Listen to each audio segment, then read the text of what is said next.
The parking attendant at the Meridian Naval Academy had no idea that the woman he was about to humiliate would have four-star generals scrambling to apologize within the hour. Commander Rachel Ashford stepped out of her weathered Honda Civic, her civilian clothes deliberately unremarkable, faded jeans, a simple navy sweater, and worn sneakers that had seen better days. To anyone watching, she looked like exactly what she appeared to be, a mid-level instructor arriving early for another routine day at the prestigious military institution. Before we jump back in, tell us where you're tuning in from, and if this story touches you, make sure you're subscribed, because tomorrow, I've saved something extra special for you. The morning fog rolled off Chesapeake Bay, casting the Academy's granite buildings in an ethereal gray that matched Rachel's mood. She had specifically chosen to arrive at 0630 hours, 90 minutes before her first lecture, hoping to avoid the usual chaos that surrounded the arrival of senior faculty and visiting dignitaries. Today marked the beginning of the Academy's annual Strategic Leadership Symposium, a 3-day event that would host some of the most decorated officers in the United States military.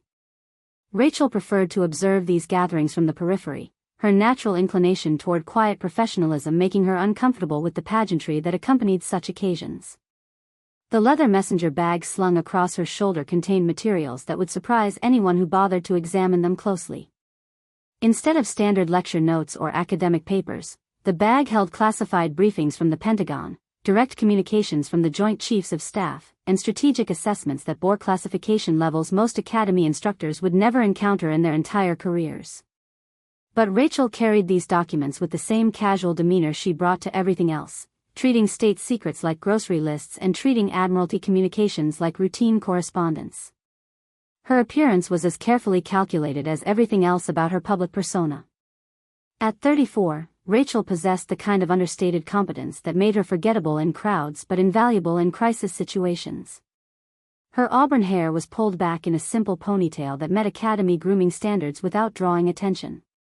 Her green eyes held an intensity that most people attributed to academic focus rather than the weight of command decisions that could affect global military operations. She had learned long ago that being underestimated was often more valuable than being respected, particularly in environments where ego and protocol sometimes mattered more than actual capability. The Academy grounds were beginning to stir with the controlled energy that marked military institutions worldwide. Early morning PT formations jogged past in perfect synchronization, their cadence calls echoing off the historic buildings that had trained naval officers for over 2 centuries. Rachel watched them with the critical eye of someone who understood that discipline and teamwork were more than just military traditions, they were the foundation upon which lives and national security depended. As she approached the main academic building, Rachel's secure phone buzzed with an encrypted message from Pacific Fleet Command. The text was brief but urgent: Operation Thunder Wave compromised. Need immediate strategic assessment. Your expertise required for damage control. She read the message twice before deleting it, her expression remaining unchanged despite the gravity of what she had just learned. Thunder Wave represented 18 months of careful planning for naval operations in the South China Sea, and if it had been compromised, the implications would ripple through every level of American military strategy. The weight of such responsibilities had become second nature to Rachel over the past decade. While her Academy colleagues prepared lectures on theoretical naval strategy, she dealt with the reality of commanding operations that could determine the balance of power in the Pacific. The disconnect between her public role and her actual responsibilities sometimes created surreal moments like this one, where she carried the burden of national security decisions while walking across a college campus like any other instructor. The parking garage assigned to junior faculty was a concrete monument to institutional hierarchy, located on the far side of campus from the reserved spaces that served senior administrators and visiting dignitaries. Rachel didn't mind the walk. It gave her time to transition between her roles as a classified operations commander and a seemingly ordinary academy instructor. The dual identity had become comfortable over the years, providing her with the anonymity necessary to conduct sensitive work while maintaining the academic credibility that made her intelligence assessments valuable to military leadership. Fog swirled around the garage's lower levels, creating an almost theatrical atmosphere that would have amused Rachel under different circumstances. Today, however, her mind was focused on the implications of Thunder Wave's compromise and the emergency strategic session she would need to coordinate with Pentagon officials before noon.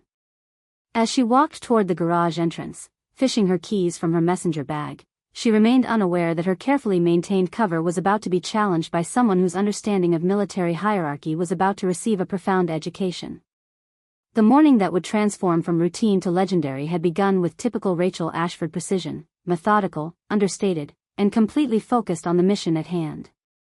What she couldn't anticipate was how quickly that mission would expand to include defending not just national security interests, but the very principle that competence and authority weren't always announced with fanfare and ceremony. Preparing and narrating this story took us a lot of time, so if you are enjoying it, subscribe to our channel, it means a lot to us. Now back to the story. Rachel's footsteps echoed softly through the concrete caverns of parking level B as she made her way toward her assigned space. The fluorescent lights flickered intermittently, casting dancing shadows that transformed the mundane garage into something almost ominous.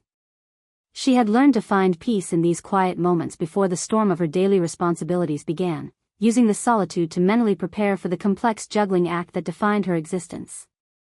Her Honda Civic looked particularly modest among the scattered vehicles of early arrivals, a few pickup trucks belonging to maintenance staff, an aging Subaru that probably belonged to a junior instructor, and the occasional luxury sedan that marked the presence of senior faculty members who could afford better transportation.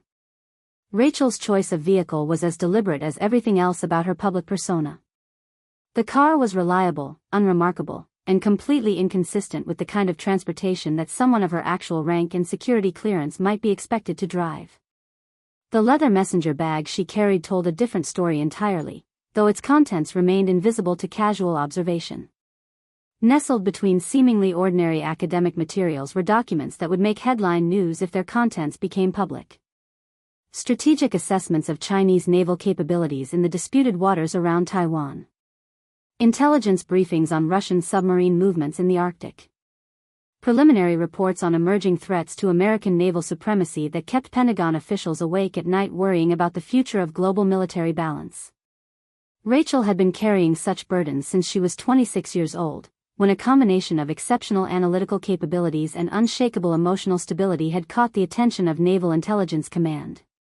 What had begun as a temporary assignment providing strategic assessments during a crisis in the Persian Gulf had evolved into something unprecedented in modern military history. Over the course of 8 years, she had been quietly promoted through a shadow command structure that operated parallel to traditional naval hierarchy, her actual rank and responsibilities known only to a select few individuals at the highest levels of American military leadership. The transformation had been gradual and carefully orchestrated. Each promotion came with expanded responsibilities and deeper access to classified operations, but also with stricter requirements for operational security. By the time she reached her current position, maintaining her cover as a mid-level academy instructor had become as important as her actual strategic work. The anonymity allowed her to move freely through military and academic circles, gathering intelligence and building relationships that would be impossible if her true identity were known. Her academic credentials were real and hard-earned, providing the perfect foundation for her cover identity. A doctorate in naval strategy from Georgetown, published research on asymmetric warfare tactics, and a teaching record that consistently earned respect from both students and colleagues. These achievements existed alongside her classified work, creating a dual professional identity that was both authentic and completely misleading about the scope of her actual responsibilities. The weight of this deception had grown heavier over the years, particularly during moments like this morning when urgent communications from Pacific Fleet Command reminded her that lives and national security hung in the balance while she prepared for what appeared to be routine academic responsibilities. The cognitive dissonance between her public and private roles had become a constant companion, requiring constant mental compartmentalization that would have overwhelmed most people. As she reached her parking space, Rachel's phone vibrated again with another encrypted message. This time the communication came directly from Admiral Harrison Burke, the Chief of Naval Operations himself. The message contained only a location and time, Conference Room Alpha, Building 7, 1,400 hours, but Rachel understood its significance immediately. When Admiral Burke requested personal briefings on such short notice, it meant that something had gone seriously wrong with American naval operations somewhere in the world. She leaned against her car for a moment, allowing herself a brief pause to consider the weight of what lay ahead. In less than 6 hours, she would be sitting across from some of the most powerful military leaders in the world, providing strategic guidance that could influence the deployment of naval assets worth billions of dollars and potentially affect the lives of thousands of American servicemen and women. But first, she would spend the morning teaching undergraduate courses on naval history, grading papers on theoretical battle tactics, and maintaining the carefully constructed fiction that she was nothing more than a dedicated academic. The irony was not lost on her that some of the strategic concepts she taught in her theoretical courses were based on classified operations she had personally planned and executed. Her students analyzed historical naval battles without knowing that their instructor had applied similar principles to modern conflicts that would not be declassified for decades. The academic discussions about leadership under pressure took on different meaning when conducted by someone who regularly made command decisions that could trigger international incidents. Rachel's reflection was interrupted by the sound of footsteps echoing through the garage, growing louder as someone approached her section of the parking level. She straightened up, automatically shifting into the alert but relaxed posture that had become second nature during years of maintaining operational security in public spaces. Her hand instinctively moved to ensure that her messenger bag was properly closed, protecting the classified materials inside from any possibility of accidental exposure. The approaching footsteps belonged to someone moving with the kind of aggressive confidence that Rachel had learned to recognize as potentially problematic. After years of navigating military and academic hierarchies, she had developed an instinct for identifying individuals whose sense of authority exceeded their actual competence or whose need to demonstrate dominance created unnecessary conflict in professional environments. As the footsteps grew closer, Rachel prepared herself for what experience had taught her was likely to be an unpleasant encounter with someone who would make assumptions about her based on her appearance, her vehicle, or her apparent position in the institutional hierarchy. What she could not anticipate was how dramatically this encounter would challenge the careful balance she had maintained between her public and private identities, or how quickly a routine morning would transform into something that would test every aspect of her training in both leadership and operational security. The sound of polished dress shoes striking concrete echoed through the parking garage with the rhythm of someone accustomed to having others step aside when they approached.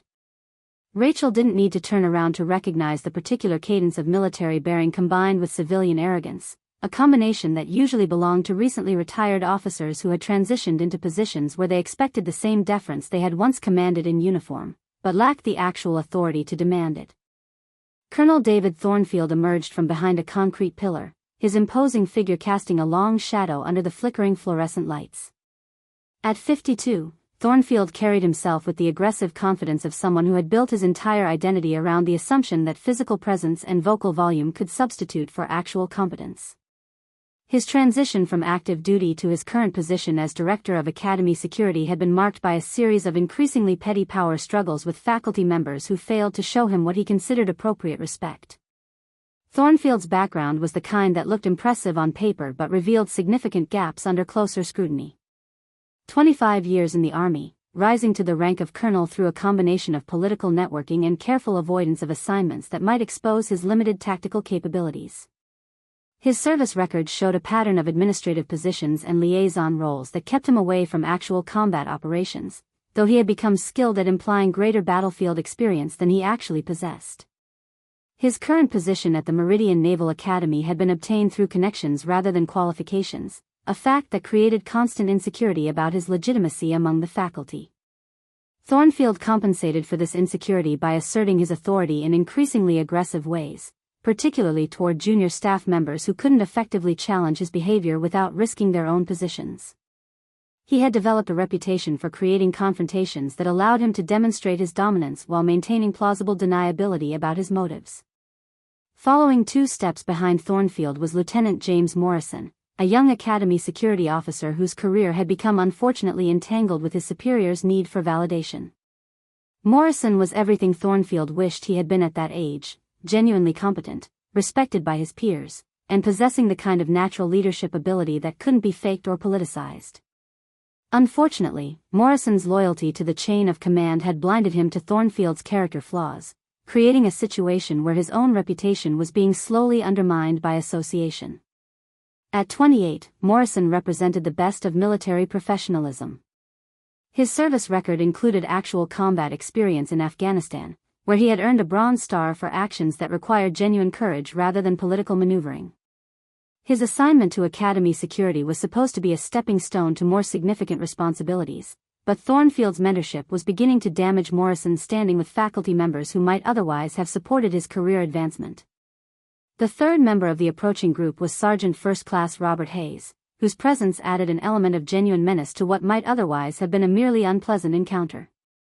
Hayes was the kind of career soldier who had never successfully transitioned from enlisted service to civilian interaction, maintaining the aggressive edge that had served him well in combat zones but made him unsuitable for the nuanced requirements of Academy security work.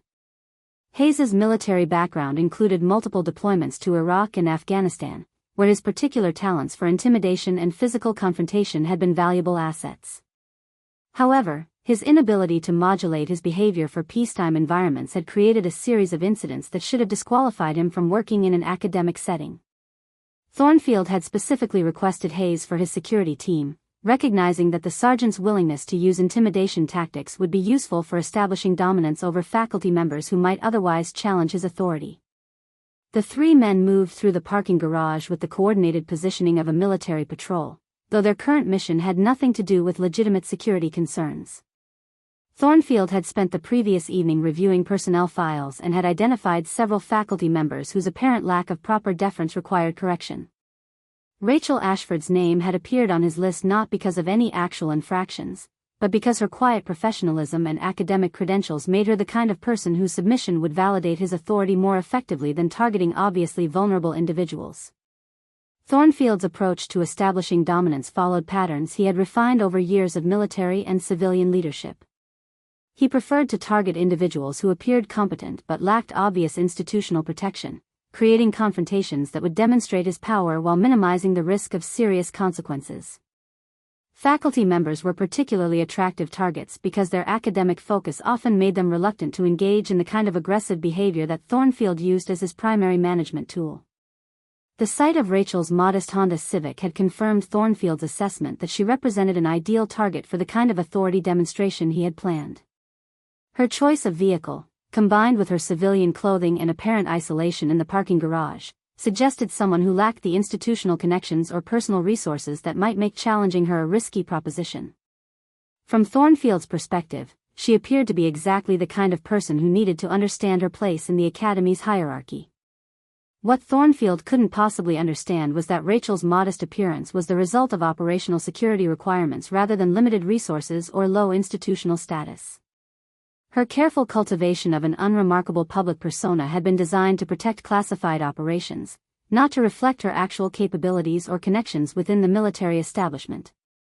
The same anonymity that made her valuable to Naval Intelligence Command was about to create a situation where Thornfield's assumptions about power and hierarchy would be tested in ways he had never anticipated. As the three men approached her position, Rachel's training automatically assessed the tactical situation. 3 subjects: coordinated movement, obvious intent to create confrontation, civilian environment with limited witnesses, legal constraints on response options. She cataloged these factors while maintaining the appearance of someone focused on gathering her materials for the day ahead, her body language carefully neutral to avoid any behavior that might be interpreted as either submission or provocation. The encounter that was about to unfold would test every aspect of Rachel's training in both operational security and crisis management. Her ability to maintain her cover identity while dealing with an escalating confrontation would determine not only her personal safety, but potentially the security of ongoing operations that extended far beyond the academic environment where she was about to be challenged. Thornfield's approach was calculated to maximize intimidation while maintaining the appearance of routine security procedures. He had perfected this technique over months of similar encounters, using his position as director of Academy security to justify confrontations that had more to do with personal dominance than legitimate institutional concerns. His strategy relied on creating situations where faculty members would feel compelled to submit to his authority, establishing precedents that would make future interactions easier to control. "Excuse me," Thornfield called out, his voice carrying the particular tone of someone who expected immediate compliance. The greeting was technically polite, but delivered with an underlying edge that suggested consequences for anyone who failed to respond appropriately. Rachel recognized the vocal pattern immediately. It was the sound of someone who had learned to use official authority as a weapon against people who couldn't effectively fight back. Rachel turned slowly, her movement deliberately unhurried to avoid any appearance of either submission or defiance. Her expression remained neutral as she assessed the three men who had positioned themselves to block her most direct path to the garage exit. The tactical positioning was obvious but not overtly threatening, creating the kind of ambiguous situation that would be difficult to report as harassment while still achieving the desired psychological effect. "Good morning," she replied, her tone carrying the professional courtesy that she had learned to maintain in all official interactions. Rachel's voice was calm and measured, giving no indication of the rapid threat assessment she was conducting or the classified communication protocols she was mentally reviewing in case the situation required immediate contact with security personnel who actually understood her position within the military hierarchy. Thornfield stepped closer, invading her personal space with the deliberate intensity of someone testing boundaries. "I'm Colonel Thornfield, Director of Academy Security. I don't believe we've been formally introduced." He extended his hand with the kind of aggressive gesture that was technically appropriate but carried clear implications about expected deference. His grip, when Rachel accepted the handshake, was designed to demonstrate physical dominance through excessive pressure. "Rachel Ashford," she responded simply, meeting his grip with exactly the amount of firmness required to avoid appearing weak without escalating the confrontation. Years of high-level military interactions had taught her to navigate such displays of dominance without either submitting or creating unnecessary conflict. Her handshake lasted precisely the appropriate duration before she withdrew her hand and returned her attention to organizing her materials. "Dr. Ashford teaches in our strategy and history department," Morrison added, his contribution intended to be helpful but actually providing Thornfield with additional information he could use to categorize and dismiss her. The lieutenant's genuine respect for academic credentials was unfortunately being exploited by his superior's need to establish dominance over anyone who might be perceived as intellectually superior. Thornfield's expression shifted subtly as he processed this information. Academic faculty represented a particular challenge to his authority because their credentials and institutional relationships often provided them with protection from the kind of direct intimidation that worked effectively against support staff or junior administrators. However, Rachel's modest appearance and isolated location suggested that she might be vulnerable to the right kind of pressure. "Strategy and history," Thornfield repeated, his tone carrying a hint of dismissive amusement. "That's interesting work, I'm sure. Very theoretical. Very academic." The implications were clear. He was drawing a distinction between what he characterized as abstract intellectual exercise and what he considered real-world military experience. It was a common tactic among insecure officers who felt threatened by academic credentials they didn't possess. Rachel recognized the attempt to diminish her expertise and responded with the kind of professional neutrality that had served her well in far more challenging situations. "The Academy's curriculum requires both theoretical foundation and practical application," she said calmly. "Our students benefit from understanding how strategic principles have evolved through actual combat experience." Her response was carefully crafted to acknowledge his implied criticism while subtly asserting her own competence. The reference to combat experience was particularly pointed, given that her classified work included direct involvement in operations that Thornfield would never be cleared to know about. However, her operational security requirements meant that she couldn't defend her credentials with the kind of specific examples that would immediately end his challenge to her authority. Thornfield interpreted her measured response as evidence that his intimidation strategy was working. In his experience, people who responded calmly to his aggressive behavior were usually trying to avoid confrontation because they understood their vulnerable position. He had no way of recognizing that Rachel's composure came from confidence rather than fear, or that her calm responses were the product of training in crisis management rather than submission to his authority. "I'm sure the students appreciate your perspectives on strategy," Hayes interjected, his contribution carrying the kind of barely concealed mockery that had become his signature approach to interactions with academic personnel. The sergeant's tone suggested that he considered academic strategy instruction to be fundamentally worthless compared to what he characterized as real military experience. The comment revealed Hayes's fundamental misunderstanding of the relationship between theoretical knowledge and practical application in military affairs. His combat experience, while valuable, had been limited to tactical-level operations that provided him with no insight into the strategic planning that had determined his missions or the intelligence analysis that had shaped his operational environment. Rachel's actual work involved exactly the kind of strategic decision-making that had influenced operations like those Hayes had participated in, but her cover identity prevented her from correcting his misconceptions. Rachel's response was to continue organizing her materials with the same methodical precision she brought to all her activities. Her apparent focus on routine tasks was actually a technique for managing stressful situations while maintaining operational awareness. The simple act of arranging papers and checking her schedule allowed her to monitor the three men's positioning and body language while projecting an image of someone who was not particularly concerned by their presence.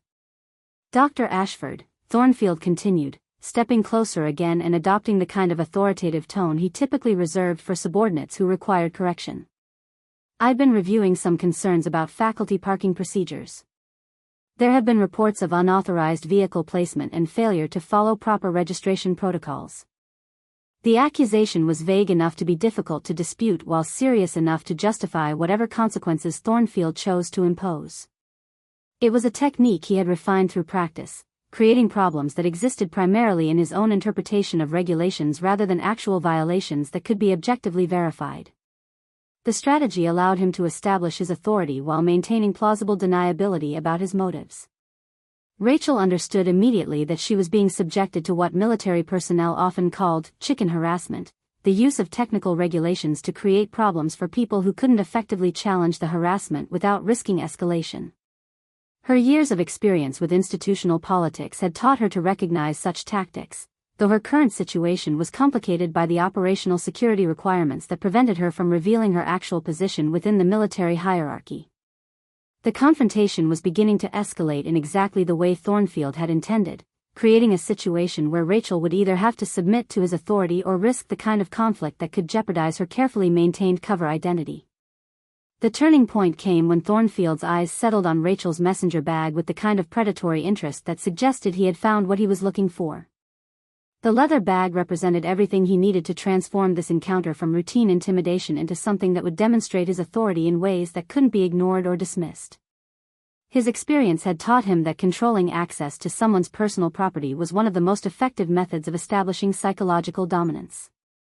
"I'm going to need to inspect that bag," Thornfield announced, his voice taking on the official tone he used when he wanted his demands to sound like legitimate security procedures rather than personal power plays. Recent intelligence briefings have indicated potential security concerns regarding unauthorized materials being brought onto Academy grounds.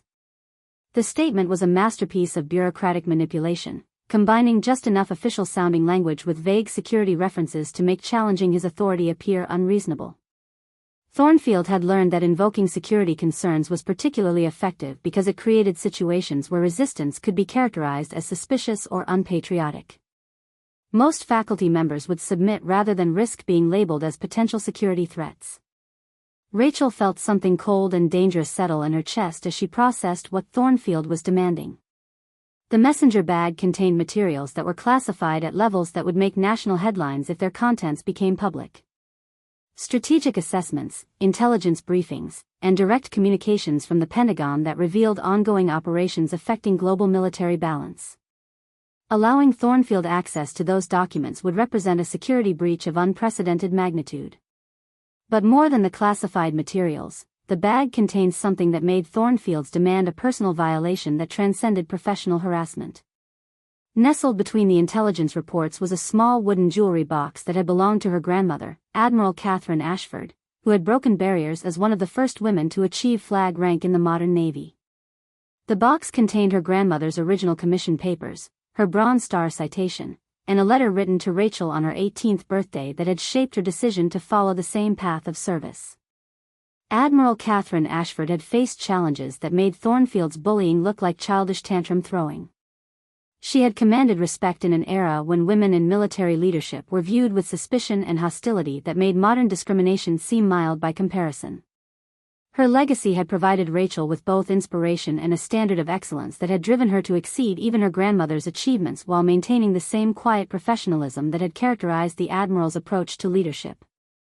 The jewelry box represented more than just family heritage, it contained the philosophical foundation that had guided Rachel through every challenge of her military career. Her grandmother's letter had emphasized the importance of earning respect through competence rather than demanding it through rank, of leading by example rather than intimidation, and of understanding that true authority came from the willingness to serve something greater than personal ambition. "Colonel Thornfield," Rachel said, her voice carrying a new quality that should have warned him he was approaching dangerous territory. The change was subtle but unmistakable, the shift from professional courtesy to something harder and more controlled. I'm afraid that won't be possible. The materials in my bag are protected by federal privacy regulations and academy policies regarding faculty academic freedom. Her response was technically accurate and delivered with perfect professional composure, but Thornfield interpreted her resistance as confirmation that his intimidation strategy was working. In his experience, people only invoked regulations and policies when they were desperate to avoid consequences they couldn't otherwise escape. He had no way of understanding that Rachel's calm demeanor came from training in crisis management that far exceeded anything in his background.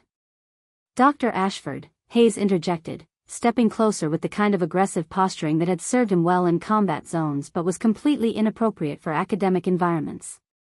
The colonel's authority in security matters is absolute. Refusing to cooperate with a legitimate security inspection could be considered suspicious behavior that requires further investigation. The sergeant's contribution escalated the situation from harassment to implicit threats of official consequences. His military background had taught him to recognize and exploit weakness, but his limited experience with academic environments had left him unable to distinguish between legitimate authority and bureaucratic bullying. He genuinely believed that Thornfield's position gave him unlimited power over faculty members who challenged his decisions. Morrison shifted uncomfortably as the confrontation intensified beyond what he had expected when they began their patrol of the parking garage. His instincts told him that something was wrong with the way his superiors were handling what should have been a routine interaction, but his commitment to the chain of command prevented him from questioning their judgment. The lieutenant's discomfort was visible in his body language, though he remained silent rather than risk undermining Thornfield's authority. "I understand your position," Rachel replied, her voice maintaining the same controlled tone despite the escalating pressure. "However, I'm sure you understand that faculty members have both rights and responsibilities that must be balanced with security concerns. Perhaps we could arrange for any necessary inspections to be conducted through proper channels with appropriate oversight." Her suggestion was reasonable and offered Thornfield a way to save face while backing down from his unreasonable demand. The proposal acknowledged his authority while protecting her materials and providing a diplomatic solution that would avoid unnecessary conflict. It was the kind of strategic de-escalation that had served her well in far more challenging situations involving actual national security crises. But Thornfield interpreted her diplomatic approach as weakness and her reasonable suggestions as attempts to delay inevitable submission to his authority. His experience with intimidation had taught him that people who tried to negotiate were usually buying time while they looked for escape routes that didn't exist. He had no understanding that Rachel's calm responses came from confidence rather than fear, or that her diplomatic language was the product of training in international crisis management rather than desperation. "Dr. Ashford," Thornfield said, reaching toward her messenger bag with deliberate intent. "I think we've spent enough time on discussion. Academy security requirements are not subject to negotiation or faculty approval." The moment his fingers touched her bag, something fundamental shifted in Rachel's demeanor. The violation wasn't just about classified materials or professional authority, it was about the sanctity of her grandmother's memory and the legacy of service that had shaped everything she had become. Thornfield had crossed a line that transformed the encounter from professional harassment into personal desecration. For years, Rachel had maintained her cover identity by accepting limitations and enduring indignities that would have been unthinkable for someone of her actual rank and responsibilities. She had submitted to the requirements of operational security even when it meant allowing her competence to be questioned and her authority to be dismissed. But protecting her grandmother's legacy was not negotiable, regardless of the consequences for her carefully maintained anonymity. The quiet storm that had been building throughout the confrontation was about to break, and Colonel Thornfield was about to discover that some people could not be intimidated, regardless of how confident he felt about his authority or how isolated his target appeared to be. Rachel's response was not the explosive confrontation that Thornfield had been unconsciously preparing for, nor was it the immediate submission that he had confidently expected. Instead, what followed was a demonstration of professional competence so precise and overwhelming that it redefined everyone's understanding of the power dynamics that had seemed so clear moments before. "Colonel," Rachel said, her voice carrying a new quality that made Morrison instinctively straighten his posture despite not understanding why. The single word was delivered with the kind of absolute authority that comes not from shouting or intimidation, but from the unshakable confidence of someone who had spent years making decisions that affected thousands of lives. Remove your hand from my property immediately. The command was given in the same tone Rachel used when coordinating time-sensitive operations with Pentagon officials, a voice that expected instant compliance because the consequences of delay could be measured in strategic failures and lost lives. Thornfield found himself automatically releasing the messenger bag before his conscious mind had processed what was happening, his military conditioning responding to vocal patterns that indicated genuine command authority. The moment of involuntary compliance confused and enraged him. Thornfield's entire approach to establishing dominance relied on maintaining psychological control through intimidation and superior positioning, but something in Rachel's tone had triggered responses that bypassed his conscious decision-making process. He felt like a private who had automatically followed orders from a superior officer, despite the fact that no such hierarchy was supposed to exist in their current interaction. "Now just a minute," Thornfield began, his voice rising as he attempted to reassert control over a situation that was slipping away from him in ways he couldn't understand. His face flushed with the kind of angry embarrassment that comes from having one's authority challenged in front of subordinates who were supposed to witness his dominance. "You don't give orders to me. I'm the director of Academy Security and you're just a..." "Dr. Ashford holds a top-secret clearance with special compartmented intelligence access," Rachel interrupted, her voice carrying the crisp precision of someone reading from an official document. The statement was delivered with such matter-of-fact confidence that it stopped Thornfield's protest in mid-sentence, forcing him to process information that didn't fit his assumptions about academic faculty members. Hayes stepped forward aggressively, his training in intimidation tactics making him interpret Rachel's calm assertion of credentials as a bluff that needed to be called.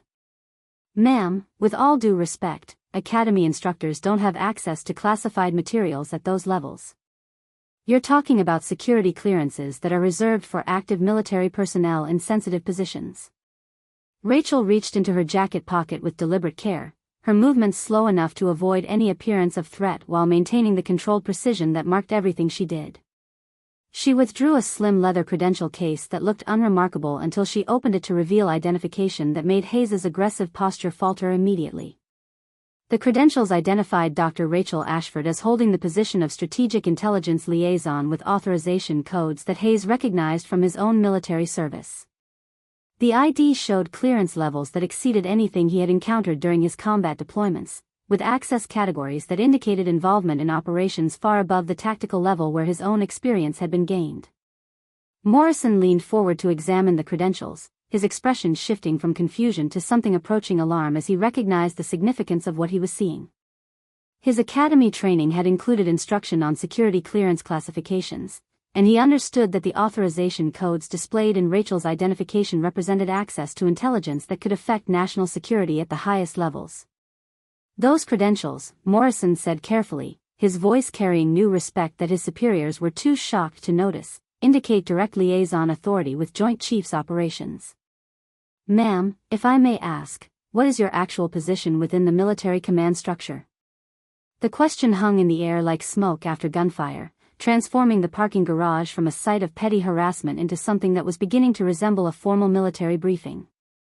Rachel's calm demeanor remained unchanged, but the quality of attention she was receiving from the three men had shifted dramatically as they began to understand that their assumptions about her position and authority had been fundamentally incorrect. "My current assignment involves strategic coordination between Naval Intelligence Command and the Joint Chiefs of Staff," Rachel replied, her voice carrying the same professional neutrality she used when briefing senior military officials on classified operations. "My cover position as an academy instructor provides necessary operational security for activities that require anonymity and academic credentials." The revelation hit the three men like a physical blow, forcing them to rapidly reassess everything they thought they understood about the situation. Thornfield's face had gone pale as he processed the implications of what he had just attempted to do. His harassment of what he had assumed to be a vulnerable faculty member had actually been an assault on someone whose position within the military hierarchy was potentially superior to his own. Hayes stepped backward involuntarily, his aggressive posture collapsing as he understood that his intimidation tactics had been directed against someone with the authority to end his career with a single phone call. His experience with military hierarchy had taught him to recognize when he had made catastrophic errors in judgment, and this situation was beginning to show all the warning signs of career-ending consequences. "Dr. Ashford," Thornfield began, his voice now carrying the cautious tone of someone trying to minimize damage from a situation that had spiraled completely beyond his control. I apologize if there was any misunderstanding about the nature of our security procedures. I certainly didn't intend to interfere with any classified operations or official duties. His attempt at diplomatic retreat was too little and too late. Rachel's expression remained neutral, but her eyes held the kind of cold assessment that made it clear she was evaluating not just his apology, but the pattern of behavior that had led to the current crisis. Years of experience in crisis management had taught her to recognize when institutional problems required systematic solutions rather than individual forgiveness. "Colonel Thornfield," she said, her voice carrying the weight of official judgment, "your behavior this morning raises serious questions about Academy security procedures and the training of personnel responsible for faculty safety. These concerns will need to be addressed through appropriate channels." The statement was delivered with the clinical precision of someone documenting problems that would require formal investigation and institutional response. Thornfield understood immediately that he was no longer dealing with a harassment complaint that might be resolved through apologies and administrative adjustment. He was facing the prospect of having his professional conduct evaluated by people who operated at levels of authority he had never imagined challenging. The parking garage had become a courtroom, and Colonel Thornfield was beginning to understand that he had just been tried and found wanting by a judge whose authority he was only beginning to comprehend. The transformation in the parking garage's atmosphere was immediate and profound. What had begun as a routine display of petty authority had suddenly become a potential career-ending crisis for 3 Academy security personnel who were beginning to understand the magnitude of their miscalculation. The concrete walls that had seemed to provide privacy for Thornfield's intimidation tactics now felt like the confines of a trap from which there might be no escape. Within minutes of Rachel's revelation, the situation began to escalate beyond anything that could be contained at the local level. Her secure phone buzzed with an incoming call that displayed the kind of priority classification that indicated urgent attention from senior military leadership. The timing was not coincidental. Protocols existed within the intelligence community for monitoring the security status of personnel with Rachel's clearance levels, and her failure to report for scheduled morning briefings had triggered automated alerts that were now cascading through multiple command structures. Rachel answered the call with the crisp professionalism that marked all her official communications. "Ashford secure," she said, her voice carrying the particular inflection that indicated she was speaking on an encrypted channel with senior military personnel. The conversation that followed was conducted in the kind of abbreviated military language that conveyed maximum information with minimum words, but even the fragments audible to the 3 men were enough to make their situation clear. "Negative on the morning briefing," Rachel said in response to a question from whoever was calling. "Local security incident requiring immediate attention. 3 Academy personnel, improper procedures, potential clearance violations." She paused, listening to instructions that were making her expression increasingly serious. "Understood. Initiating Protocol 7 immediately." Protocol 7 was not something that Thornfield, Hayes, or Morrison had ever encountered, but their military backgrounds were sufficient to recognize that protocols numbered in single digits typically involved responses to serious security breaches or threats to classified operations. The fact that their behavior had triggered such a response indicated that they had crossed lines they hadn't even known existed. Rachel ended her call and immediately initiated a second conversation, this time with Academy administration. Her tone remained professional, but the content of her side of the conversation made it clear that the morning's events were about to become an institutional crisis that would require immediate intervention from the highest levels of Academy leadership. "Dean Patterson? This is Dr. Ashford. I need to report a serious security incident involving Academy personnel that requires immediate administrative attention." She paused, apparently listening to questions about the nature of the incident. 3 members of your security staff have attempted to conduct unauthorized searches of classified materials. The situation has triggered federal protocols that will require coordination with external agencies. The mention of federal protocols and external agencies sent a chill through the 3 men who were now standing in what felt increasingly like the scene of a crime they had inadvertently committed. Thornfield's face had gone from flushed with anger to pale with the kind of fear that comes from realizing that consequences might extend far beyond anything he had previously imagined possible. Hayes was the first to fully grasp the scope of what they had triggered. His combat experience had included interaction with personnel who carried the kind of clearances that Rachel possessed, and he understood that interference with classified operations could result in federal charges that would make military disciplinary actions seem minor by comparison. The sergeant's aggressive posture had completely collapsed, replaced by the kind of rigid attention that indicated someone who was desperately hoping to minimize his role in an unfolding disaster. Morrison's response was more complex, reflecting his genuine respect for proper procedures and his growing understanding that he had been led into a situation that violated every principle of professional military conduct he had been trained to uphold. The lieutenant's discomfort was visible as he processed the fact that his loyalty to the chain of command had resulted in his participation in what was apparently a serious breach of security protocols. The parking garage, which had felt isolated and private when Thornfield began his harassment campaign, suddenly seemed exposed and vulnerable. Security cameras that none of them had previously noticed became ominous presences that had undoubtedly recorded every moment of their interaction with Rachel. The concrete walls that had provided acoustic privacy now seemed like evidence chambers that had captured proof of their professional misconduct. Rachel's third phone call was to a number that required her to use additional security protocols before the connection was established. The conversation was brief but carried implications that made the previous calls seem routine by comparison.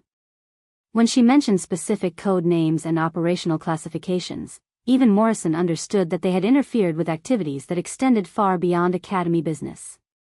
Admiral Burke's office? This is Ashford. I need to report a potential compromise of Thunder Wave operational security. The call lasted less than 2 minutes, but the content was sufficient to establish that the morning's harassment had inadvertently created a national security incident that would require investigation and response at the highest levels of military command. As Rachel completed her series of official notifications, the three men found themselves in a situation that none of their training or experience had prepared them to handle. They had begun the morning believing they were demonstrating authority over a subordinate faculty member, only to discover that they had actually interfered with someone whose responsibilities and connections extended to the highest levels of American military leadership. The sound of approaching vehicles began to echo through the parking garage as Academy security personnel and federal agents responded to the alerts that Rachel's calls had generated. What had started as a private confrontation was about to become a formal investigation involving multiple agencies and senior officials who would need to determine exactly what had occurred and whether classified operations had been compromised. Thornfield made one final attempt to control a situation that had moved completely beyond his authority or understanding. "Dr. Ashford," he said, his voice now carrying the desperate tone of someone who understood that his career was hanging in the balance, "surely we can resolve this misunderstanding without involving external agencies. I'm certain that proper Academy channels can address any concerns about our security procedures." Rachel's response was delivered with the kind of clinical detachment that indicated she had moved beyond personal anger to professional assessment of institutional failures that required systematic correction. "Colonel Thornfield," she said, "this stopped being a misunderstanding the moment you attempted to access classified materials without proper authorization. The protocols that have been triggered cannot be reversed through local administrative action." The finality of her statement made it clear that consequences would now be determined by people and procedures that existed far above the level of Academy politics and personal relationships. The three men who had thought they were demonstrating their authority had instead initiated a process that would examine every aspect of their professional conduct and determine their fitness for continued service in positions that required trust and judgment. The first indication that the situation had escalated beyond Academy jurisdiction came when black SUVs began arriving at the parking garage entrance with the kind of coordinated precision that marked federal law enforcement operations. The vehicles moved with purposeful efficiency, their occupants clearly operating under pre-established protocols that had been triggered by Rachel's security notifications. The transformation from academic environment to active investigation site was swift and professionally executed. Special Agent Catherine Morrison stepped out of the lead vehicle with the bearing of someone accustomed to handling sensitive situations that required both discretion and authority. As the senior Naval Criminal Investigative Service agent responsible for cases involving compromised intelligence operations, she had been briefed on Rachel's actual position within the military hierarchy and understood the potential implications of any security breach involving her classified work. Agent Morrison's team included specialists in counterintelligence, digital forensics, and operational security, reflecting the serious nature of the investigation that Rachel's morning calls had initiated. The presence of federal agents at what should have been a routine academic facility indicated that the harassment incident had triggered protocols designed to protect some of the most sensitive operations in American military planning. Dean Patricia Patterson arrived simultaneously in her academy sedan, her expression reflecting the kind of controlled panic that comes from learning that routine campus security procedures had somehow evolved into a federal investigation. As the senior academic administrator responsible for faculty relations, Patterson understood that whatever had occurred in the parking garage had the potential to create institutional consequences that would extend far beyond personnel disciplinary actions. The dean's morning had been transformed from routine administrative duties to crisis management when Rachel's call had alerted her to security violations that apparently required immediate coordination with external federal agencies. Patterson's 20-year career in military education had never prepared her for a situation where faculty harassment had escalated to the level of national security concerns. Admiral Harrison Burke's arrival in a military helicopter that landed on the Academy's main parade ground announced that the situation had reached the highest levels of naval command. As Chief of Naval Operations, Admiral Burke's personal involvement indicated that the morning's events had implications that extended far beyond individual career consequences to potential impacts on ongoing military operations that affected global strategic balance. The Admiral's presence also served notice that Rachel's actual position within the military hierarchy was significant enough to warrant direct attention from the Navy's senior leadership. Burke's decision to personally oversee the investigation reflected both the sensitivity of her classified work and the potential consequences if that work had been compromised by improper security procedures. Rachel met the arriving officials with the same professional composure she had maintained throughout the confrontation, but her demeanor shifted subtly as she transitioned from maintaining cover identity to coordinating with personnel who understood her actual role and responsibilities. The change was barely perceptible to casual observation, but it marked her return to the kind of high-level operational environment where her expertise and authority were recognized and respected. "Admiral," Rachel said formally as Burke approached the group that had gathered around the parking garage entrance. "I've initiated full security protocols as required by operational guidelines. The potential compromise appears to be contained, but formal investigation will be required to assess any damage to ongoing operations."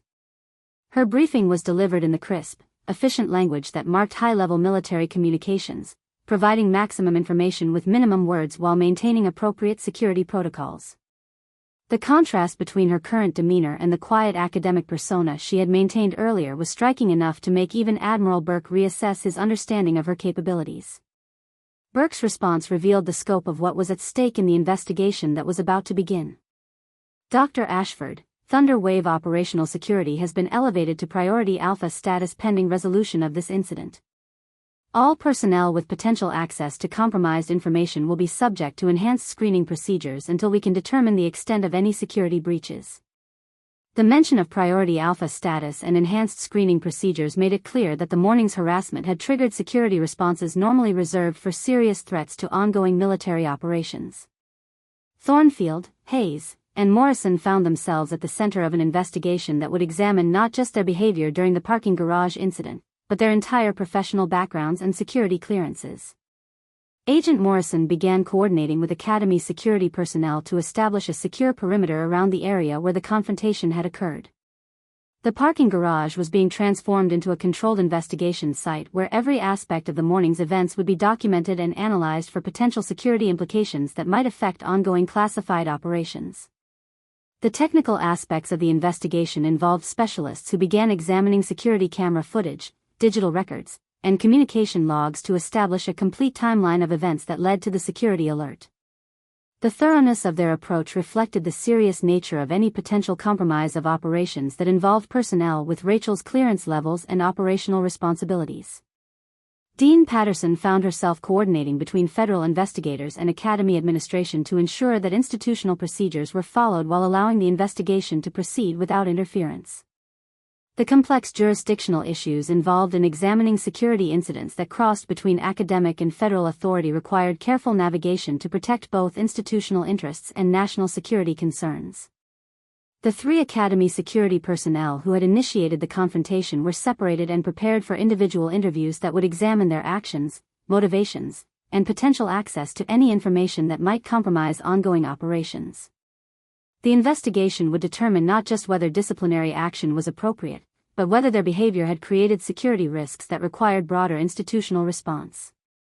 As the investigation machinery began operating with the efficiency that marked serious federal law enforcement operations, the parking garage incident was being transformed from personal harassment into a case study in institutional security procedures and the protection of classified operations that affected American military capabilities around the world.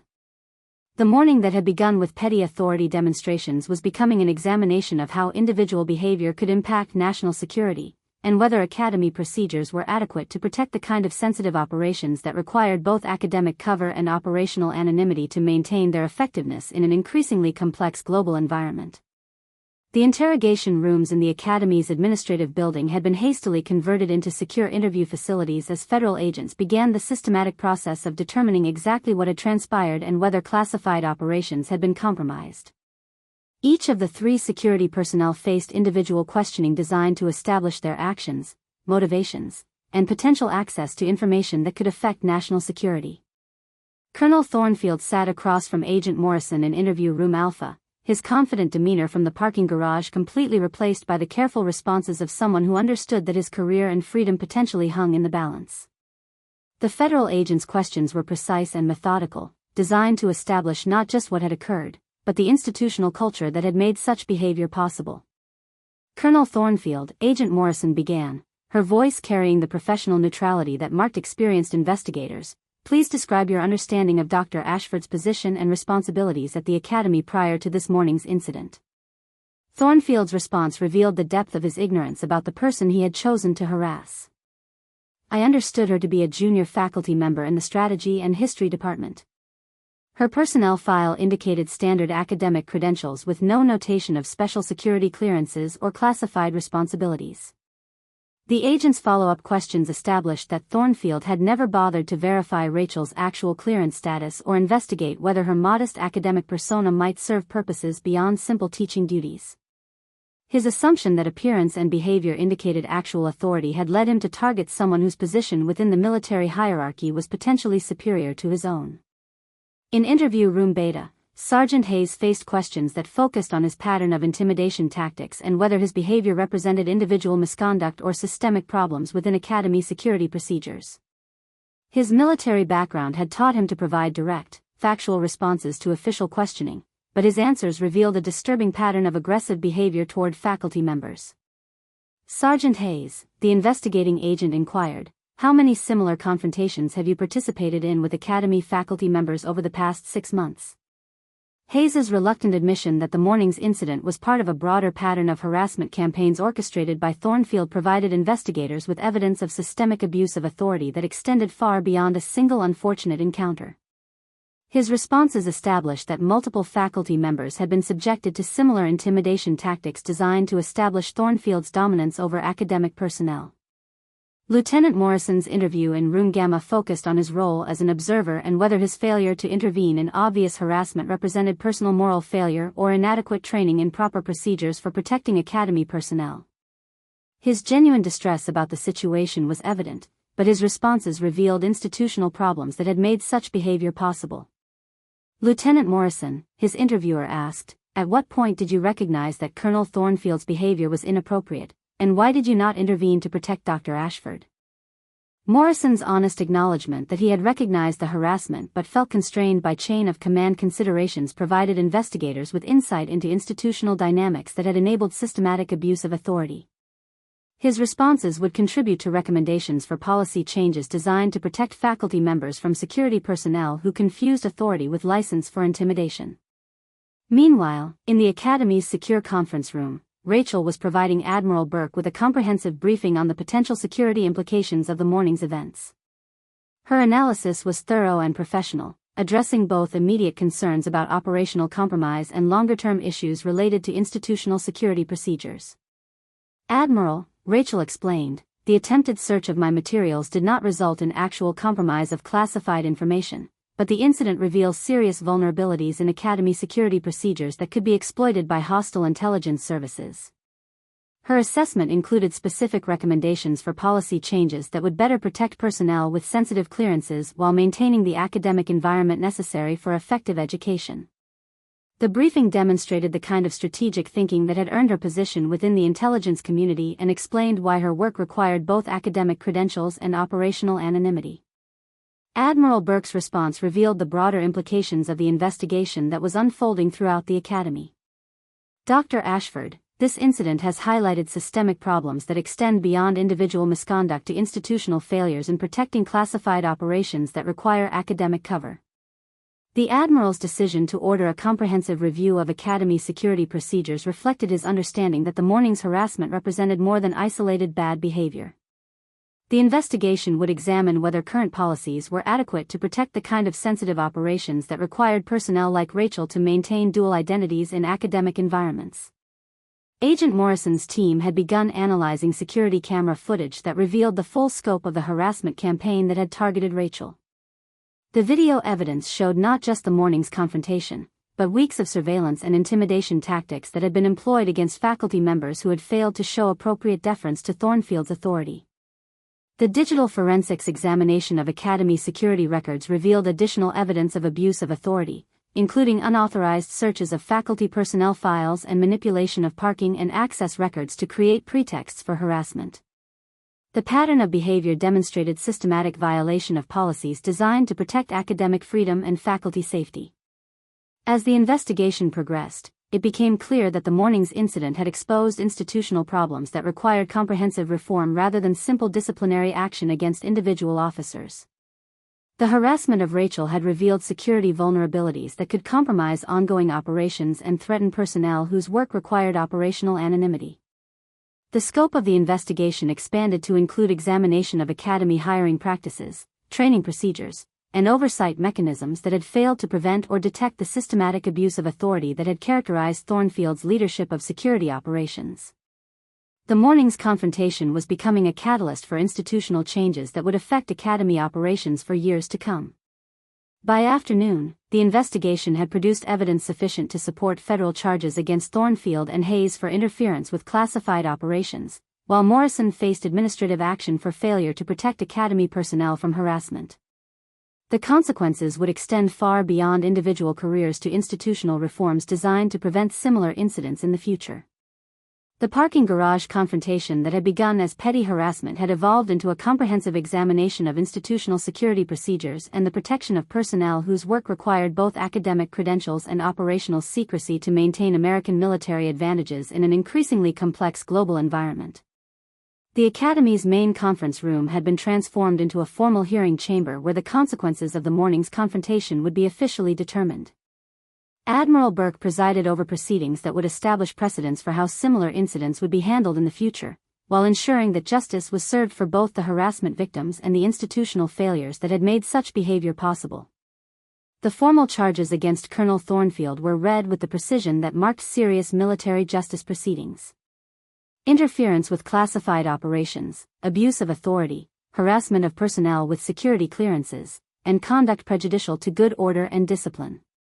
Each charge carried potential consequences that would effectively end his military career and could result in federal prosecution depending on the investigation's findings. Thornfield's military attorney attempted to minimize his client's culpability by arguing that inadequate training and unclear policies had created confusion about proper procedures for dealing with faculty members. However, the evidence of systematic harassment campaigns and deliberate targeting of vulnerable personnel made such arguments largely ineffective against charges that reflected both individual misconduct and institutional negligence. The case against Sergeant Hayes focused primarily on his pattern of intimidation tactics and his willing participation in harassment campaigns that violated both military regulations and federal laws protecting personnel with security clearances. His combat record, while noteworthy, could not excuse behavior that demonstrated fundamental misunderstanding of appropriate conduct in academic environments. Hayes's attorney argued for clemency based on his client's distinguished service record and limited understanding of the complexities involved in protecting personnel with dual military and academic roles. However, his admitted participation in multiple harassment incidents made leniency difficult to justify given the serious nature of the institutional failures that had been exposed. Lieutenant Morrison's case presented more complex considerations, as his role had been primarily that of an observer who failed to intervene rather than an active participant in the harassment. His genuine remorse and cooperation with investigators weighed in his favor, but his failure to protect Academy personnel from obvious misconduct required significant consequences to maintain institutional integrity. The hearing board's deliberations included extensive testimony from Academy faculty members who had been subjected to similar harassment campaigns, revealing that the morning's incident with Rachel represented only the most serious example of systematic abuse that had characterized Thornfield's leadership of security operations. The pattern of behavior demonstrated institutional failures that extended beyond individual misconduct to policy and training deficiencies. Rachel's testimony provided the hearing board with comprehensive analysis of the security implications of the harassment campaigns, including specific recommendations for policy changes that would better protect personnel with sensitive clearances while maintaining the academic environment necessary for effective education. Her professional assessment carried significant weight given her expertise in operational security and institutional analysis. Admiral Burke's findings were delivered with the gravity appropriate to proceedings that would reshape Academy policies and establish precedents for protecting personnel whose work required operational anonymity. The Admiral's judgment reflected both the serious nature of the misconduct and the institutional changes necessary to prevent similar incidents in the future. Colonel Thornfield was sentenced to immediate dismissal from military service with forfeiture of retirement benefits, reflecting the serious nature of his systematic abuse of authority and interference with classified operations. His civilian position at the Academy was terminated simultaneously, ensuring that he would never again have authority over personnel he had demonstrated himself incapable of protecting. Sergeant Hayes received a punitive discharge and reduction in rank, along with federal charges for interference with classified operations that would be prosecuted separately from the military proceedings. His aggressive intimidation tactics and willing participation in harassment campaigns had demonstrated unfitness for continued military service in any capacity. Lieutenant Morrison's punishment was more measured, reflecting his cooperation with investigators and genuine remorse for his failure to intervene. He received a formal reprimand and reassignment to duties that would not involve authority over civilian personnel, along with mandatory training in protection of faculty rights and academic freedom. The institutional changes mandated by Admiral Burke's findings were comprehensive, addressing everything from hiring practices to training procedures to oversight mechanisms designed to prevent abuse of authority. New policies would require enhanced background checks for security personnel, regular training on academic freedom and faculty rights, and independent oversight of security operations that involved interaction with academic personnel. Dean Patterson announced the implementation of new reporting procedures that would provide faculty members with direct access to federal agencies when reporting harassment by security personnel, bypassing local administrative channels that had proven inadequate for protecting personnel with sensitive clearances. The changes would ensure that future incidents would receive immediate attention from agencies equipped to handle security-related misconduct. The Academy's faculty received formal notification of the policy changes along with assurance that their academic freedom and personal safety would be protected by enhanced procedures designed to prevent abuse of security authority. The comprehensive reforms represented acknowledgement that the morning's incident had exposed systemic failures that required institutional commitment to meaningful change. Rachel's role in the proceedings concluded with Admiral Burke's announcement that she would be formally commended for her professional handling of a serious security incident and her valuable recommendations for institutional improvements.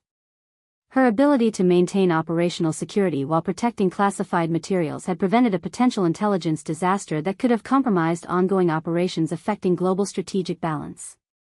The transformation from morning harassment to comprehensive institutional reform had been completed within a single day, demonstrating both the serious nature of the misconduct and the military's commitment to protecting personnel whose work required them to maintain dual identities in academic environments. The consequences extended far beyond individual careers to establish new standards for protecting the kind of sensitive operations that required both academic credentials and operational anonymity to maintain American military advantages in an increasingly complex world.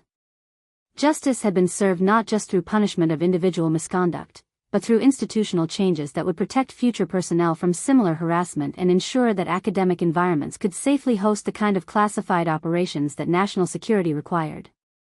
3 months after the parking garage incident, Rachel stood in the same conference room where the formal hearings had taken place, but the atmosphere had transformed from judicial proceedings to celebration of institutional achievement. The comprehensive reforms implemented following the investigation had not only prevented similar incidents but had actually enhanced the Academy's ability to support sensitive operations that required academic cover. The morning briefing that had brought her to the conference room dealt with the successful completion of Operation Thunder Wave, the strategic initiative that had been potentially compromised by Thornfield's harassment but had instead benefited from the enhanced security procedures implemented as a result of the investigation. Rachel's analysis and recommendations had contributed to operational success that exceeded original planning objectives. Admiral Burke's presence at the briefing reflected the continuing importance of the institutional changes that had emerged from what could have been a simple harassment complaint but had instead become a catalyst for comprehensive reform of Academy security procedures. The Admiral's assessment of the reform's effectiveness would influence similar changes at military institutions throughout the United States. Dr. Ashford, Admiral Burke began, his formal tone indicating that the briefing would address both operational success and institutional recognition. Operation Thunder Wave achieved all strategic objectives while maintaining operational security that exceeded requirements established by original planning documents. The Admiral's statement acknowledged not just the success of the specific operation, but the broader effectiveness of policies that had been designed to protect personnel whose work required them to maintain dual identities in academic environments. The reforms had proven their value through measurable improvements in operational security and personnel safety. Rachel's response demonstrated the professional competence that had earned her position within the intelligence community and explained why her work had warranted protection from harassment that could have compromised national security interests. Admiral, the enhanced security procedures have created an environment where academic cover can be maintained without compromising either educational effectiveness or operational requirements. Her assessment included specific metrics that demonstrated improved protection for personnel with sensitive clearances while maintaining the academic freedom necessary for effective education.